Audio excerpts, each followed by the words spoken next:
부르시고 너의 작은 시름에도 응답하시니 너는 어느 곳에 있는지 주를 향하고 주만 너라고 주만 너라네 하나님의 땅을 사모한다 하나님의 평안을 나누는가 너의 모든 것 창조하신 우리 주님이 너를 얼마나 사랑하시는지 하나님께 찬양과 하나님께 찬양과 경배하느라 하나님의 선하심을 갈망하는가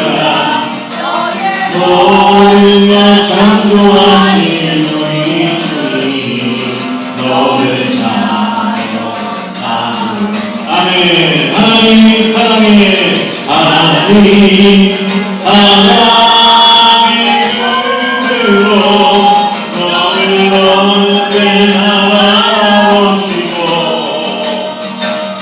하나님 이 자비로서 언제나 너에게 기울이시니 어둠에 밝은 빛을 비춰주시고 그 시름에도 응답하시니 너는 어느 곳에 있든지 주를 향하고 주만 너라고 주 하나님 사랑해 하나님 사랑의 눈으로 너를 언제나 바라보시고 하나님 이 장기로서 고백으로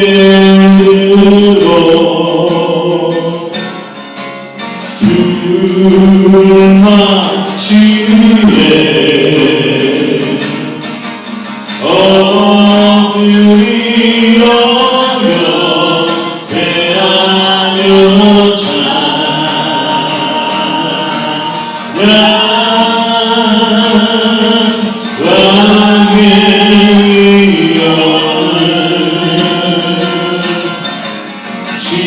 진영과 진정한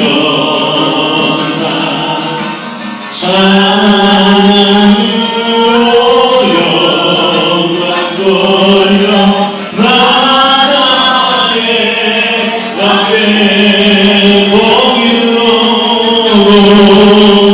되들어 주를 맞이해 엎드려 경배하며 엎드리어며 배하며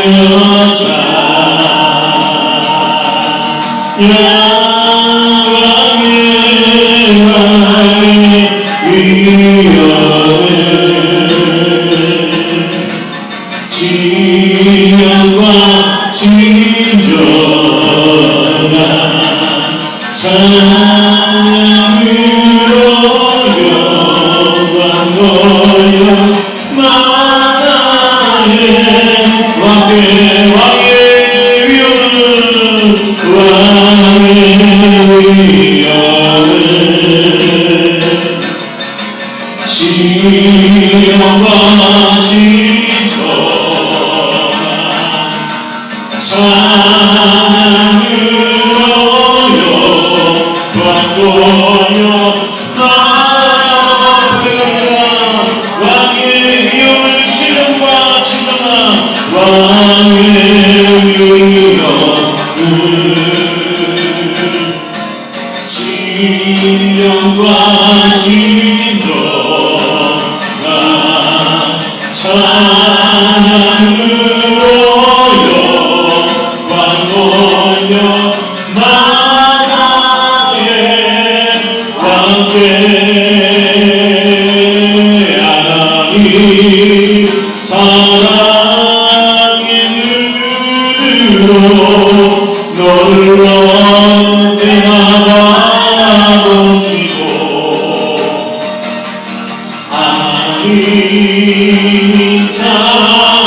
향기로서 언제나 너에게 주님이시니 어둠의 밝음으로 내 맑은 빛을 비춰주시고 너의 작은 시름에도 응답하시니 어느 곳에 있든지 주를 향하고 주만 바라.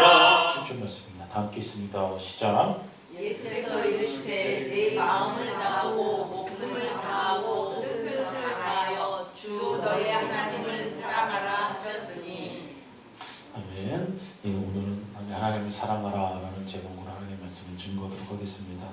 예수님께서 이 땅의 공생의 기간 동안 수많은 사람들을 이제 만나셨습니다.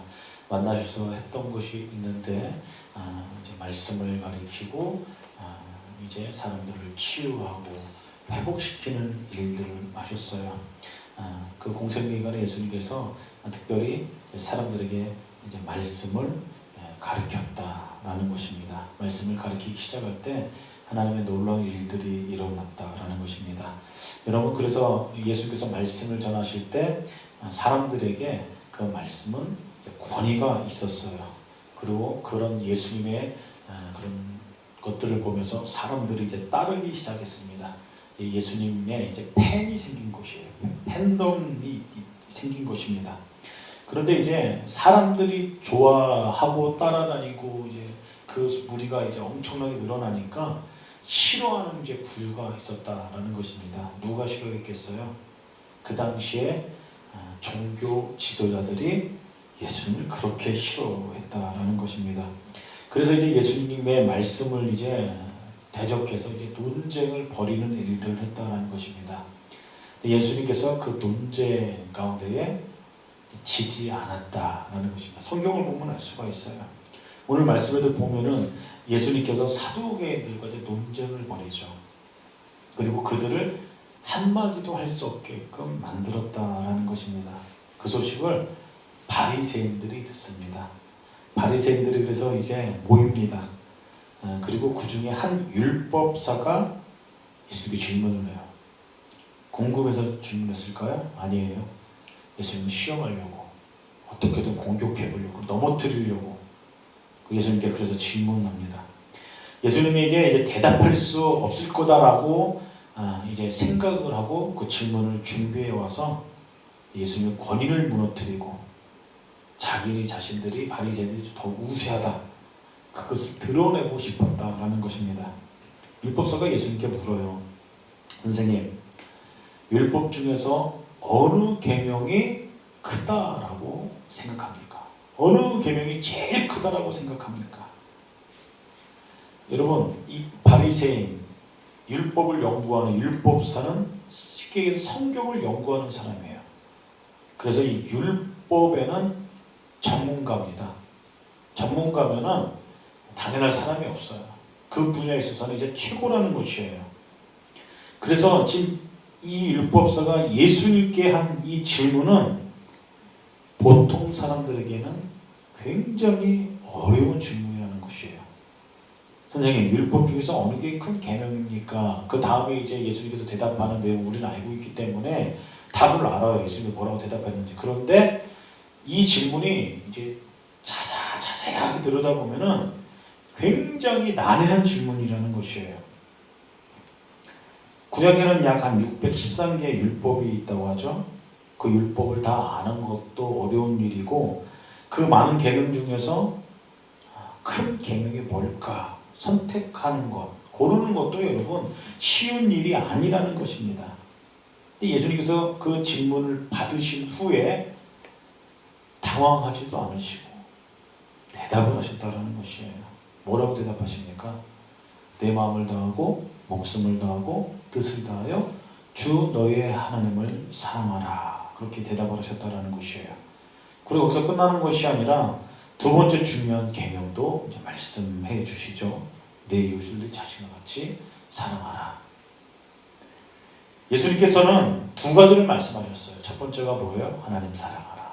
두 번째는 내 이웃을 사랑하라. 이것이 온 율법과 선지자의 강령이다. 그렇게 명확하게 이제 말씀하셨다라는 것입니다. 율법과 선지자의 이제 수많은 가르침들이 있어요. 근데 그 모든 가르침들은 뭐로 귀결되냐면은 하나님을 사랑하고 이웃을 사랑하는 것으로 귀결됩니다. 성경책이 참 두꺼워요. 66권이잖아요. 이걸 장절로 쪼개면은 이제 엄청난 분량입니다. 그런데 이 성경에 나온 것을 딱 두 가지로 요약해서 얘기하면 지금 오늘 예수님께서 하신 말씀이에요. 하나님을 사랑하라, 이웃을 사랑하라. 이게 성경의 핵심이고 예수님께서 하나님의 백성들에게 말하고자 하는 큰 두 가지가 이것이라는 것입니다. 그래서 여러분, 하나님의 말씀, 율법의 핵심은 뭐냐면은 사랑이다라는 것이에요. 이유가 있습니다. 이 율법을 말씀을 누가 주셨어요? 하나님께서 주셨습니다. 그런데 하나님께서는 사랑이시다라는 것이에요. 그래서 하나님은 사랑이기 때문에 율법의 핵심은 뭐라고요? 사랑이라는 것이에요. 우리가 예수님을 믿어서 받은 그 모든 것들도 마찬가지입니다. 여러 가지 행해야 될 모든 것들이 많지만 그 모든 것들은 하나님과 사람과의 바른 사랑의 관계를 위한 것이다. 거기서부터 출발을 해야 된다는 것을 우리는 알아야 된다는 것이다. 그래서 예수님께서 이것을 가르쳐 주신 것입니다. 하나님께서는 우리들에게 사랑을 가르치셨고 사랑이 우리의 삶의 가장 가치로 우선순위로 하는 그것을 가지고 살아가는 사람들이 누구냐면은 저와 여러분들 바로 하나님의 백성이라는 것이에요. 하나님께서 우리에게 요구한 사랑이 과연 무엇인가? 그것을 성경을 통해 오늘 살펴보고 함께 기도하는 시간 가지려고 합니다.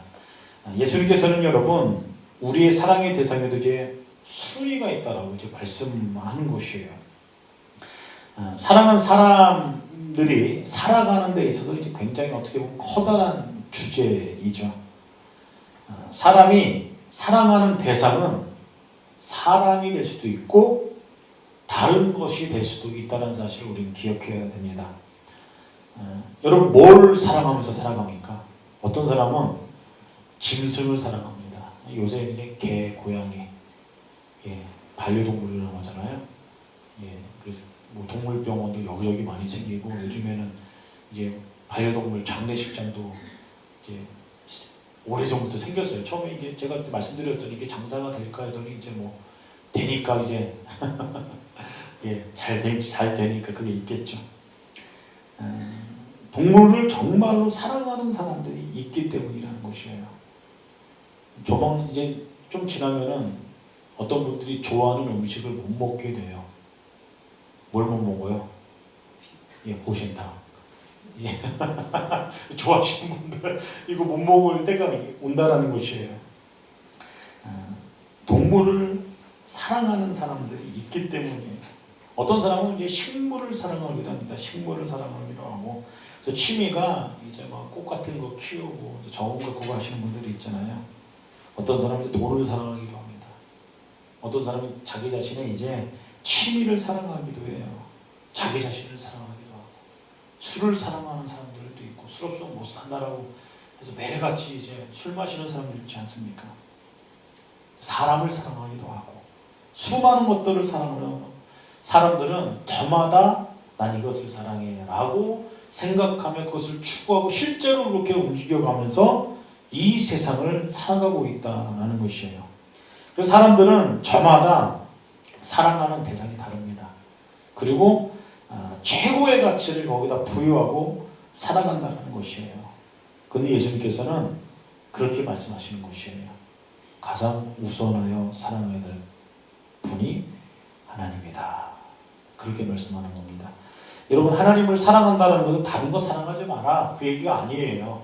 하나님 사랑하기 때문에 다른 거 사랑하면 절대 안 돼 그 얘기가 아니다. 물론 이제 좀 악한 것들, 안 좋은 것들은 버려야 되는 것이죠. 눈길도 주지 말아야 돼요. 그런데 다른 것, 안 좋은 거 말고요.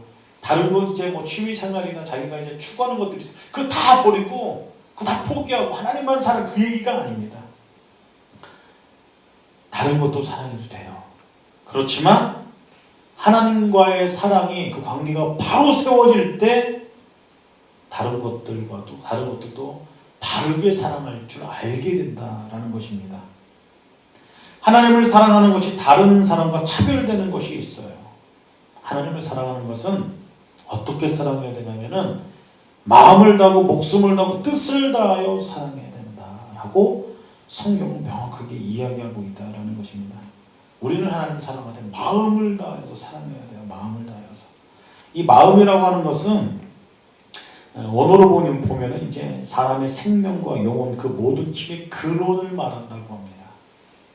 우리가 누군가를 사랑할 때 뭐라고 표현해요? 내 마음을 빼앗겼어. 그렇게 표현하지 않습니까? 여러분들의 마음을 빼앗은 것이 무엇입니까? 우리 마음을 차지하는 그 어떤 것이 여러분 그 존재가 그것이 우리가 사랑하는 대상이 된다는 것이에요. 그것이 사람이든 물건이든 뭐든 간에 내 마음을 가득 차지하고 내 안에서 나를 주장하게 만든다는 거예요. 근데 예수님께서는 뭐라고 말씀하시면 주 너의 하나님을 사랑하라 그렇게 이야기해요. 주가 뭐예요? 주인이라는 거 얘기 아닌가? 주인. 하나님의 백성들은 하나님을 우리 인생의 주인으로 모셔드리는 사람이에요. 그래서 우리의 마음을 하나님께 내어드리는 사람이라는 것이에요. 이제 우리 마음을 다하여 하나님을 사랑하게 되면은 더 나아가 우리의 목숨과 뜻을 다하여 하나님을 사랑할 수 있게 된다라는 말이기도 하다는 거예요. 예수님께서는 목숨을 다하여 하나님을 사랑하라 그렇게 이야기하십니다. 여러분 사람들이 가장 귀하게 꼽는 거라면은 목숨일 겁니다. 내 생명. 내 생명은 그 무엇보다도 바꿀 수가 없어요. 어떤 사람이 와갖고 내가 당신한테 100억을 줄게요 라고 얘기했다라고 여러분 가정해봅시다. 내 조건이 있어요. 내일은 당신 죽습니다. 뭘 선택하시겠어요? 그럼 여러분 어떻게 하실 거예요? 예? 100억이요? 100억을 줄게요. 근데 이거 하루 만에 다 써야 돼요. 왜냐면 당신 내일 죽어요. 이거 받으면. 뭘 선택하겠어요? 돈이 아무리 좋아도 그 액수가 아무리 커도 내일 죽으면 그게 무슨 소용이 있겠어요? 전자를 선택하는 사람은 뭔가 좀 이상한 사람인 것이죠. 내 목숨이 가장 귀한 것이 가장 귀한 것. 사람에게 가장 귀한 것을 꼽으라면 여러분 내 목숨이다. 내 목숨. 마태복음 16장에 보면 예수님께서 하신 말씀이 있어요. 사람이 만일 온 천하를 놓고도 제 목숨을 잃으면 무엇이 유익하리요. 근데 하나님은 너희 그 목숨까지 다해서 나를 사랑해라. 그렇게 말씀하고 있다는 것입니다. 목숨까지 다해.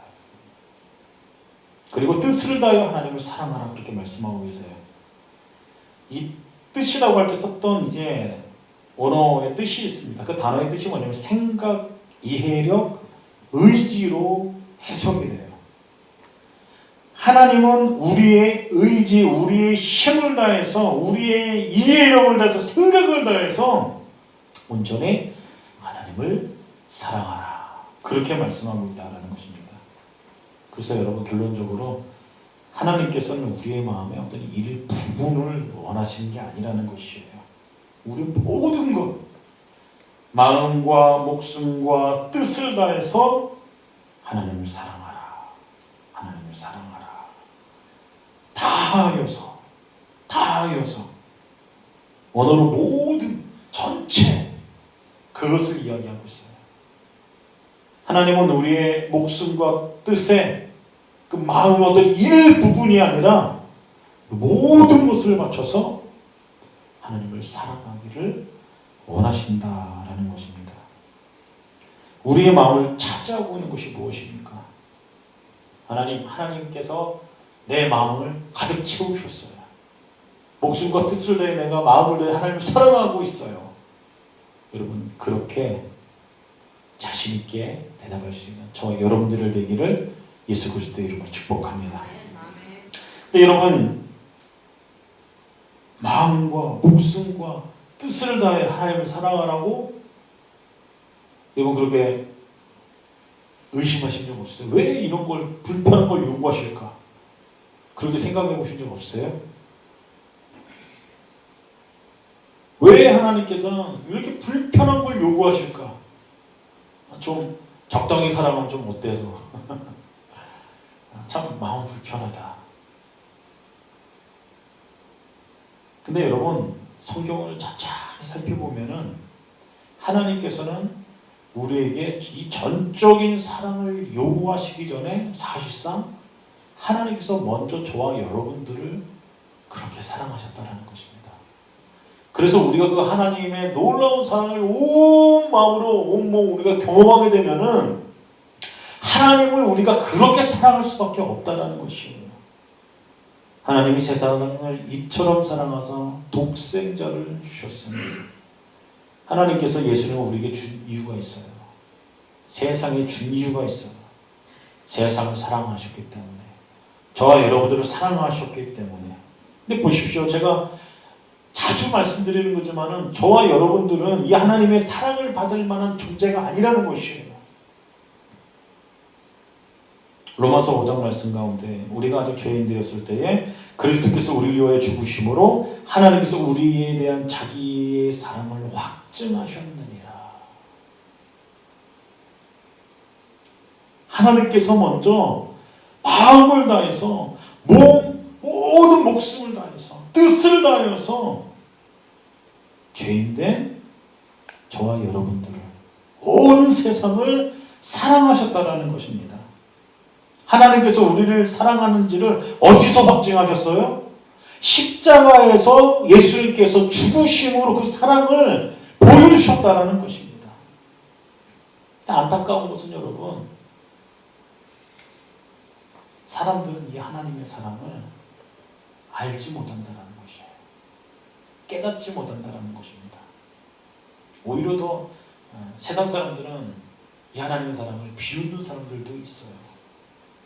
옛날에 이제 구조왕 목사님이 그 트로트 그 가수들 이제 나와갖고 이제 뭐 대회하는 그런 이제 오디션 프로그램이 있었습니다. 꽤 한 20년, 10년 전 아마 프로그램일 거예요. 거기에 보면 이제 태진아 집사님도 계시고 여러분들이 계세요. 근데 이제 나중에 이제 이분이 목사님이랑 감리교 목사님이세요. 목사님인데 일반 이제 가요 이런데 이제 잘하니까 거기 앨범 내자, 뭐 콘서트 하자, 뭐 이게 뭐 행사하자 이제 그렇게 제의가 많이 들어왔어요. 거기서 이제 저기 상을 받고 나서 유명세를 타니까. 근데 이분은 이제 명확합니다. 명확한 이제 목회 철학이기 때문에 그렇게 하지는 않았어요. 근데 그런 거 하면은 뭐가 생겨요? 돈이 생기잖아요. 행사 나가고 프로 나가면 돈 많이 벌거든요. 그런데 본인은 이제 이거는 하나의 복음을 전하는 도구로 생각했기 때문에 이제 돈벌이로 그걸 이용하지 않았어요. 이제 거기서 할 것만 딱 하고 그 다음부터 이제 하나님의 뭐 위대한 뽕짝 가수인가 CCN 그런 타이틀로 해갖고 교회에 이제 집회 나가고 그런 것들을 했던 걸로 제가 기억이 됩니다. 그때 이제 진짜 이제 뭐 이렇게 점수를 이제 주는데 이제 집사님들 되시는 이제 그런 연예인들이는 이제 후한 점수를 이제 잘했거든요. 그런데 가사 중에 이제 가사가 내용 이게 있어요. 하나님이 세상을 이처럼 사랑하사 독생자를 주셨으니 뭐 십자가에서 못 박혀 죽으셨으니 뭐 이런 내용이 있는데 그 중에 예수님 안 믿는 사람들도 있을 거잖아요. 그 내용 보더니 그냥 피식 웃고 비웃는 장면이 이제 그 공중파 방송에 나오더라고요. 이제 세상 사람들이 그렇게 본다는 것입니다. 이 복음의 이 진리를 그냥 우습게 여겨요. 그냥 교회에서 말하는 그냥 교리다. 그것을 소중하게 생각하지도 않고 그냥 어떤 사람이 비웃는다라는 거예요. 비웃는다. 여러분들은 어떻게 생각하십니까? 예수님께서 우리들을 사랑하셔서 십자가에서 죽으셨어요. 그것 때문에 우리가 구원받은 건 아닙니까? 여러분 어떻게 생각하세요? 정말로 여러분들의 인생에 있어서 이게 정말로 가치 있는 일이에요? 정말로 가치 있는 일이에요? 우리는 하나님의 사랑을 깨달은 사람이에요. 그래서 이 일이 얼마나 가치 있는지를, 얼마나 귀한지를 깨달은 사람인 것입니다. 깨달은 사람들이라는 것이에요. 우리 사회에는요, 수많은 이제 결핍으로 어려움을 겪는 분들이 있습니다. 그중에 애정결핍으로 힘들어하는 분들이 계세요. 애정결핍이 뭐예요? 어려서부터 부모님으로부터 충분한 사랑과 관심과 이제 그 정서적인 어떤 지지를 이제 받지 못한 상태를 이야기하죠. 그때 애정결핍이라는 게 우리 이제 상관 우리를 괴롭힌다고 해요. 근데 이제 애정결핍이 있으면 어떤 현상이 일어나면은 주변 사람들과 친밀한 관계를 형성하지 못해요. 그리고 다른 사람들이 나를 사랑하지 않는다라는 생각이 내 생각을 지배를 합니다. 그럼 우리가 어떤 인생을 살아가나 계속 불안해요. 그리고 우울한 가운데에 우리가 살아간다는 것입니다. 자기 자신은 사랑받지 못할 만한 존재다라고 생각하면서 자존감을 잃어가는 채 결핍 가운데에 우리가 살아간다라는 것입니다. 네, 여러분, 성경은 그렇게 이야기했잖아요. 실제로 우리의 인생이 애정결핍으로 이제 힘들 만한 그런 유년기, 청소년기를 보냈다 할지라도 하나님을 만나면 그것을 능가하는 하나님의 사랑을 우리가 경험하게 된다면 여러분, 예수님의 사랑을 우리가 경험하게 된다면 그 하나님의 사랑을 깨닫게 됩니다. 그래서 내가 하나님의 사랑 때문에 내가 얼마나 존귀한 존재인가를 깨닫게 돼요. 그러면 여러분, 우리 안에 상처와 아픔이 치유되어지고 고침받게 된다는 것이에요. 왜냐면은 전능하신 하나님께서 나를 이토록 사랑하셔서 예수님을 이 땅에 보내셨구나. 그걸 깨닫게 되기 때문이에요. 그리고 더 나아가서 하나님의 사랑을 깨달으면은 또 다른 이들을 사랑할 수 있는 그런 존재로 내가 바뀌게 된다는 것입니다. 저와 여러분들은 여러분 하나님의 사랑을 받은 사람이에요. 누린 사람들이에요. 그만큼 귀한 존재라는 것입니다. 설마 실상 우리 주변에 나를 무시하는 사람이, 나를 조롱하는 사람이 있다 할지라도 여전히 우리는 하나님께서 우리를 존귀하게 여기는 그런 존재라는 사실을 우리는 잊지 말아야 됩니다. 그 세상 소리에 귀 기울이지 마십니다. 귀 기울이지 않아도 된다는 것이에요. 그건 본질이 아니라는 것입니다. 진리가 아니라는 것이에요. 근데 우리가 어떠한 사랑받을 조건이 명확하게 있기 때문에 하나님께서 우리를 사랑한 게 아니에요. 그 반대예요. 우리가 죄인 되었을 때 사랑받을 만한 한 일이 있는 것도 아닌데 독생자를 보내셔서 목숨을 내어놓으시기까지 우리를 하나님께서 사랑하셨다라는 것입니다. 하나님을 사랑하셨다. 하나님 우리를 사랑하셨다. 지금 우리가 이 자리에 나와서 예배드릴 수 있는 이유도 여러분 우리가 의롭거나 자격이 있어서 하나님 앞에 나가는 것이 아닙니다. 하나님의 전적인 은혜로 이 일이 가능하다는 사실을 우리는 기억해야 된다는 것이에요. 제가 말씀드리지만 우리는 영적인 실력이 빵점이에요. 우리들의 능력으로 우리 어떤 것으로는 구원받아 어떤 그런 조건이 단 하나도 없어요. 전적인 하나님의 은혜라는 것입니다. 그렇다면 여러분 세 번째는 어떻게 하는 것이 하나님을 사랑하는 것인가? 어떻게 하는 것이 과연 하나님을 사랑하는 일인가? 신명기의 말씀 가운데 이런 말씀이 있어요. 이스라엘에 들으라 우리 하나님 여호와는 오직 유일한 여호와시니 너는 마음을 다하고 뜻을 다하여 힘을 다하여 내 하나님 여호와를 사랑하라 라고 말씀하셔요.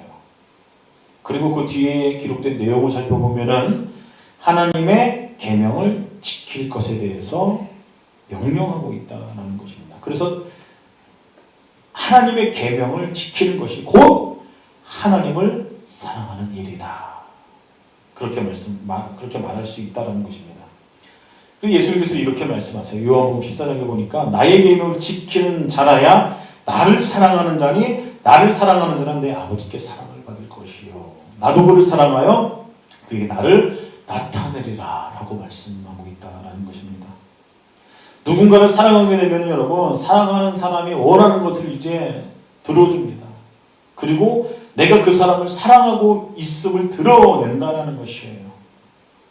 하나님께서는 하나님의 말씀을 지킴으로 하나님에 대한 우리에 대한 사랑을 확증해야 된다.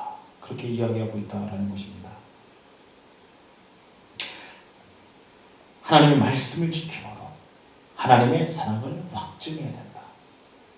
그것을 이제 실천한 사람이 있습니다. 누구냐면 이제 구약 시대에 하나님의 사랑을 확증했던 유다 나라의 이제 왕이 있었는데 요시아라는 왕이에요. 하나님 보시기에 다윗의 길로 이제 선한 이제 그 길을 걸어갔던 왕이었습니다.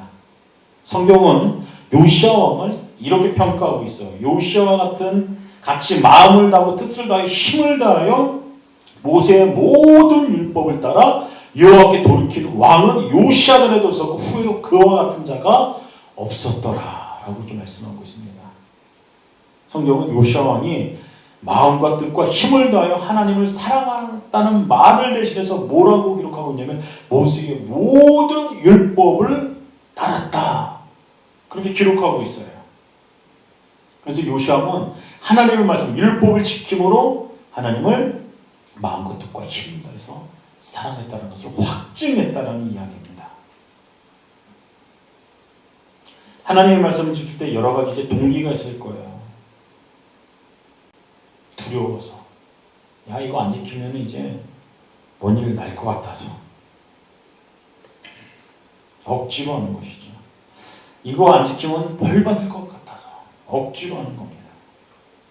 하나님의 말씀에 순종하는 동기는 그것이 아니라 내가 하나님을 사랑하기 때문에 하나님을 사랑함으로 말씀을 지키는 거예요. 예배도 드리고 하나님의 뜻대로 살아갈 수 있는 그 중심이 두려워서가 아니라 억지로가 아니라 내가 하나님을 사랑하기 때문에. 그래서 여러분 우리가 하나님을 사랑할 때는 여러분 말씀에 근거해서 사랑하는 사람이 되었다는 것을 기억해야 된다는 것입니다. 우리가 하나님을 사랑한다고 이야기해요. 근데 그분의 뜻을 알지 못하면은 오히려 하나님을 대적하는 그런 상황 가운데 들어가게 될 수도 있다라는 것입니다. 성경에 보면 그런 내용들이 나와 있어요.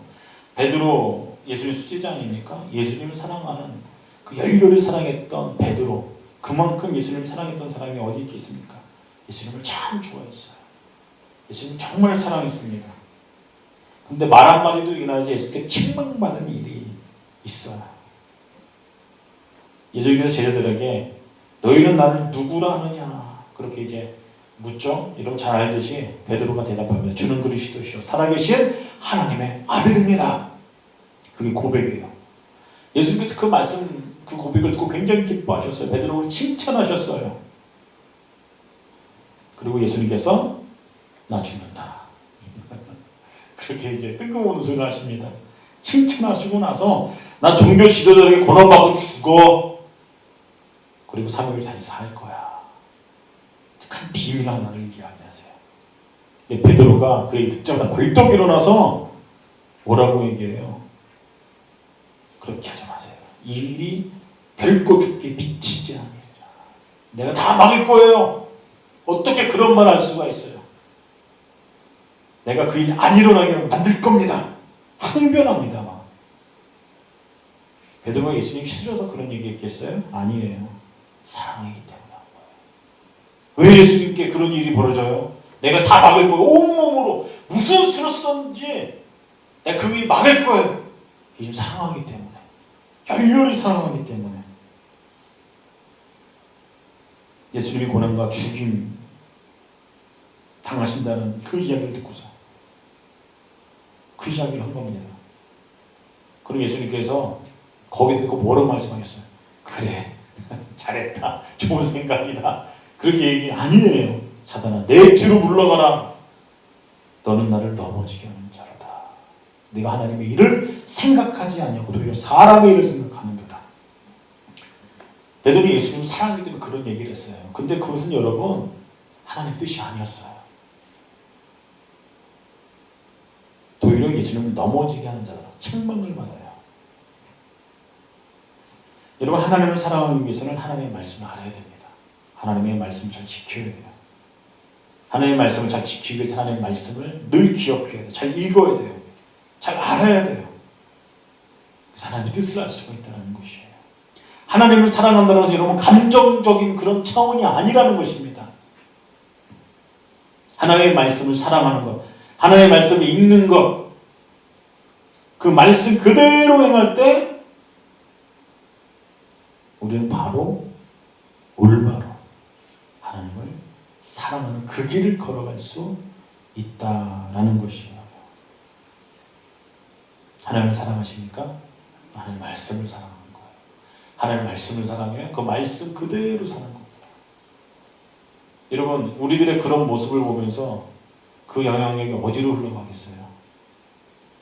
우리들의 자녀손들에게 그 영향력이 흘러가게 될 줄을 기억하시길 바랍니다. 사사기에 보면요, 여러분, 참 안타까운 일들이 일어나요. 사사기 2장 10절에 보면 어마무시한 단어가 하나 등장합니다. 제가 읽어드릴게요. 그 시대의 사람도 다 그 조상에게로 돌아갔고 그 후에 일어난 다른 세대는 여호와를 알지 못하며 여호와께서 이스라엘과여 행하신 일도 알지 못하였다. 사사기에 처음에 기록된 세대는 하나님을 경험한 세대입니다. 그래서 경건한 세대라고 이렇게 표현했어요. 하나님을 알았던, 말씀에 순복했던 세대. 근데 그 다음 세대가 다음 세대라고 표현하지 않고 다른 세대라고 여러분 표현하고 있어요. 여호와를 알지 못했고 여호와께서 이스라엘 위해서 무슨 일을 행하는지 알지 못하였고 다음 세대가 아닙니다. 다른 세대다. 완전히 다른 세대. 1세대는 하나님을 알았던 세대입니다. 근데 그 다음 세대는 여러분 다른 세대가 됐다는 거예요. 하나님을 알지 못하는. 이 책임이 누구한테 있어요, 여러분?